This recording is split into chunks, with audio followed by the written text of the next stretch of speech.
मैं प्रोफेसर प्रीति राठौर आज जिस विषय में आपको मैं व्याख्यान देने जा रही हूँ उसका विषय है काव्य प्रयोजन। बच्चों, इस जगत में कोई भी ऐसा काम नहीं है जो निष्प्रयोजन हो, अर्थात जिसका कोई न कोई प्रयोजन न हो। हर कार्य का कोई न कोई प्रयोजन अवश्य होता है। कहा भी गया है, प्रयोजनम अनुद्दिश्य मंदो अपि न प्रवर्तते, अर्थात बिना प्रयोजन के कोई भी कार्य संभव नहीं है। कार्य छोटा हो या बड़ा हो, हर कार्य का अपना एक विशेष प्रयोजन होता है। एक छोटे से उदाहरण से मैं आपको समझाती हूँ कि मान लीजिए हम लोग भोजन करते हैं तो उसका भी एक प्रयोजन है कि हमारी भूख शांत होती है। हम महाविद्यालय भी पढ़ने आते हैं तो उसका भी एक प्रयोजन है कि हम यहाँ पर विद्या अर्जन के लिए महाविद्यालय आते हैं।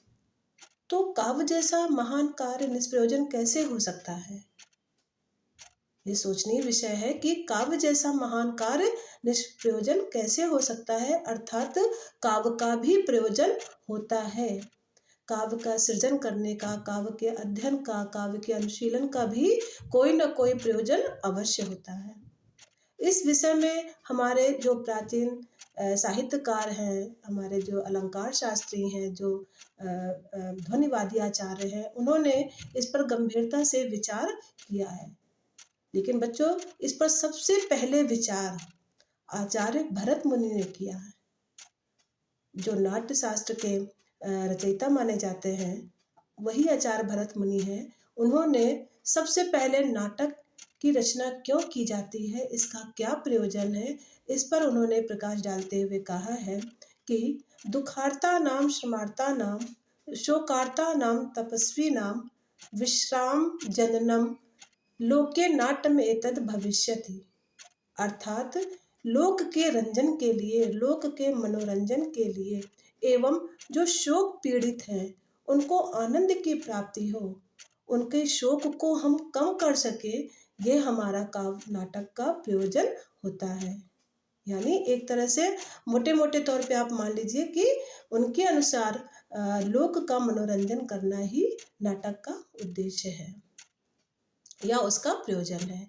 इसी प्रकार हमारे यहाँ जो प्रसिद्ध अलंकार शास्त्री हैं आचार्य भामह जी ने, उन्होंने भी कहा है कि धर्म अर्थ काम मोक्ष वैक्षण्यम कला सुचा करोति कीर्तिम प्रीतिम चा साधु काव्यम निषेवणम, अर्थात धर्म अर्थ काम मोक्ष एवं कलाओं में निपुणता तथा कीर्ति और प्रीति की प्राप्ति ही काव्य का प्रयोजन है।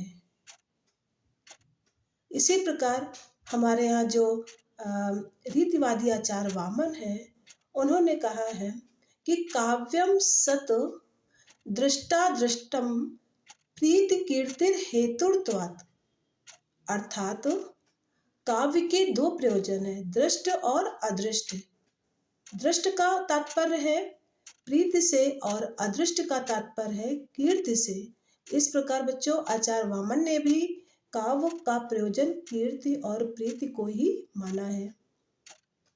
अब आचार्य आनंदवर्धन, जो कि हमारे यहाँ प्रसिद्ध ध्वनिवादी आचार्य माने जाते हैं और ध्वन्यालोक के रचनाकार माने जाते हैं, उनका कहना है तेन ब्रूमा सहृदय मना प्रीतये तत्स्वरूपम, तेन ब्रूमा सहृदय मना प्रीतये तत्स्वरूपम, अर्थात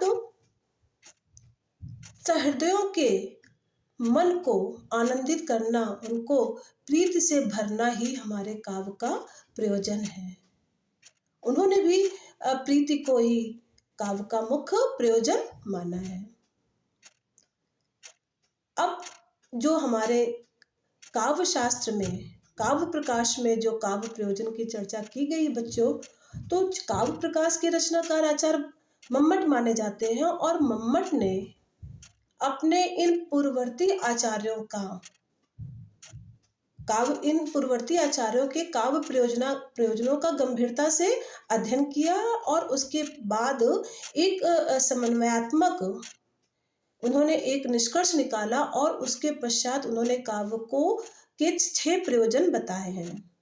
आचार्य मम्मट ने काव्य के 6 प्रयोजन बताते हुए कहा है, काव्यम यशसे अर्थ कृते व्यवहार विदेशी वेद रक्षते सद्यः पर निर्वृत्ते कांता सम्मितयो उपदेश युजे। अर्थात काव्य से हमें, काव्य का पहला प्रयोजन क्या है? काव्य से हमें यश की प्राप्ति होती है, धन की प्राप्ति होती है, लोक व्यवहार का ज्ञान होता है, अमंगल का नाश होता है, अलौकिक आनंद की प्राप्ति होती है और यह कांता के समान उपदेश करने वाला होता है। इस प्रकार आचार्य मम्मट ने 6 काव्य के प्रयोजन बताए हैं। मैं यहाँ पर आपको एक एक काव्य प्रयोजन के विषय में विस्तार से चर्चा करूंगी। पहला उन्होंने बताया बच्चों, काव्यम यशसे, अर्थात काव्य से हमें यश की प्राप्ति होती है।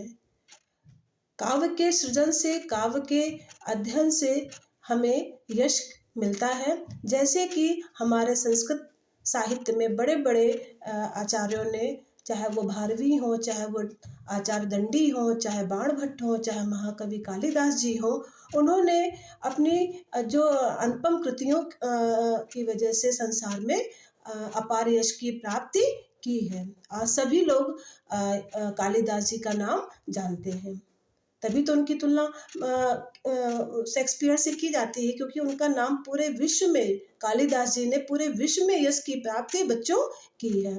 तो हमें काव्य के सृजन से हमें यश की प्राप्ति